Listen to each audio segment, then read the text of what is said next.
My name is Sheila Nabuira-Yapopo. I am a Senior Livestock Production Officer, the Department of Livestock Production, Nairobi County in Kenya.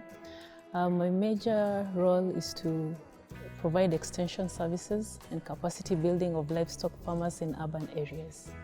At the University of Queensland, Australia, I undertook a short course in agribusiness with a focus on value chain development as a means of helping smallholder farmers realize gainful employment and increase their income as they pursue their different areas in the agriculture sector. As part of my project, which was majorly focused on the indigenous chicken value chain, I had to do a rapid value chain analysis of the indigenous chicken value chain. I held focus group discussion with different consumers, both consumers who eat indigenous chicken and consumers who eat the other different kinds of chicken, and they were both from the informal and formal sectors. I also had to do shopper observations in eateries, at the supermarkets, and a few who bought chicken at the butcheries, and also ask them questions on what aspects of indigenous chicken do they value, how much are they willing to pay for those values, and where are they willing to shop the indigenous chicken, and how often will they buy indigenous chicken.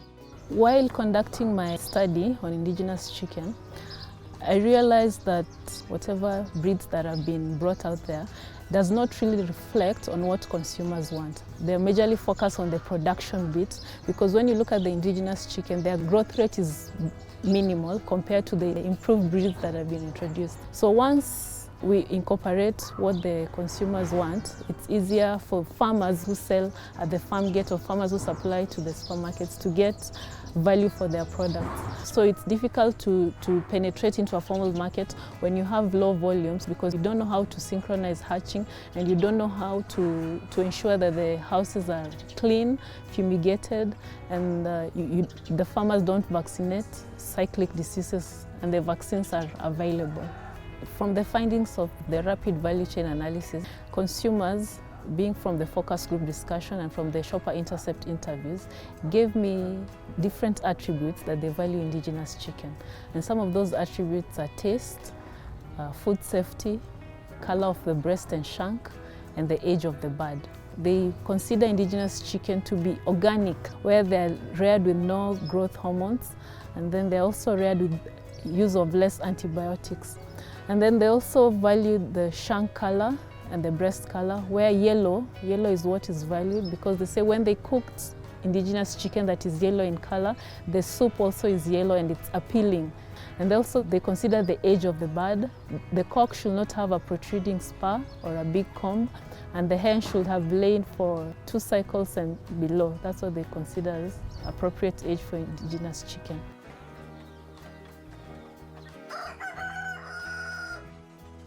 Kama young urban farmer, ile kitu tumefanya hata nianze na kulima ilikuwa nini, unapata kuna unemployment, hakuna majob, na pia pia kuanzisha biashara zingine ni ngumu, zinahitaji capital mob. Tukashikana na best yangu, tukaenda Tala, tukabai kuku, tukakuja nazo kuku 30.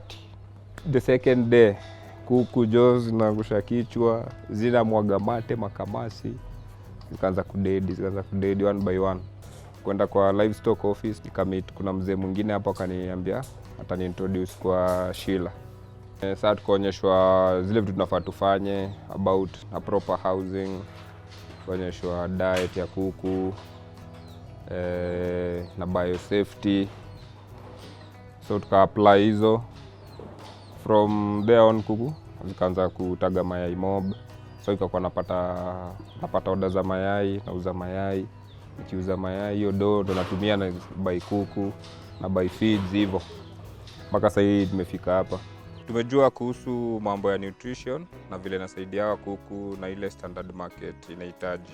So tuna incorporate vitu kama mamboga, majani ya ngwashe ili tu enhance hiyo kala ya yellow kwa hizo mguu za kuku machua. Pia sasa tunaweka records, ni muhimu ili kutrack vile hawa kuku wana grow ili kubrand na kumarket. Na tunachukua kuku specifically from zile zimetoka western area. At least tunajua hizo ni pure breed. Test yake. Ndio huwezi linganisha na Hizi zingine tunakula pale Mtindwa.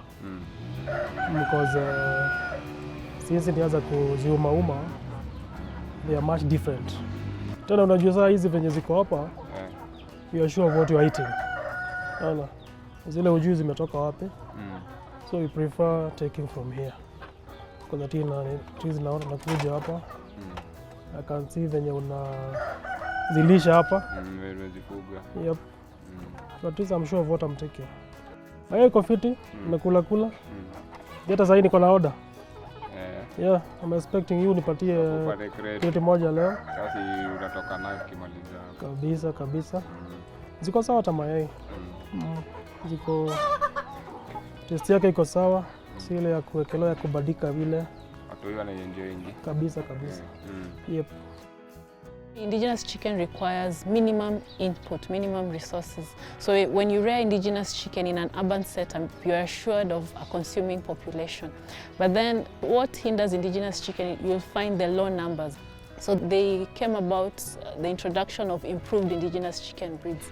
But then the improved indigenous chicken breeds, their productivity is high, they grow faster. But then you'll find it was the consumer valued attributes were not incorporated into the improved breeds. So that's why I resorted to conduct a consumer research on indigenous chicken breeds to know what values do the consumer value and how can I advise farmers, especially in an urban setup with minimal land, minimal resources, as they're keeping the indigenous chicken, what should they focus on so that when they're targeting the urban population, they know what products to give them. And as such, they get value for their skills, value for their time, and value for their resources. I realized that we need to have a coordinated effort with the research institution, extension services, and the different chain actors to deliver what consumers want.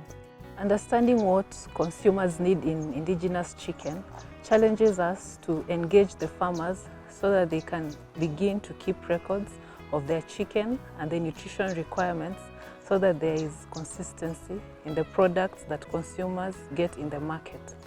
We intend to incorporate this information in workshops and farmer visits going forward. I would like to thank the University of Queensland, the professors who taught us and the lecturers. They gave us insights that opened my mind to different ways of conducting agriculture as a business. I also want to thank the Australia Awards Africa program for giving me an opportunity that I got to study agribusiness, especially the value chain component bit of it.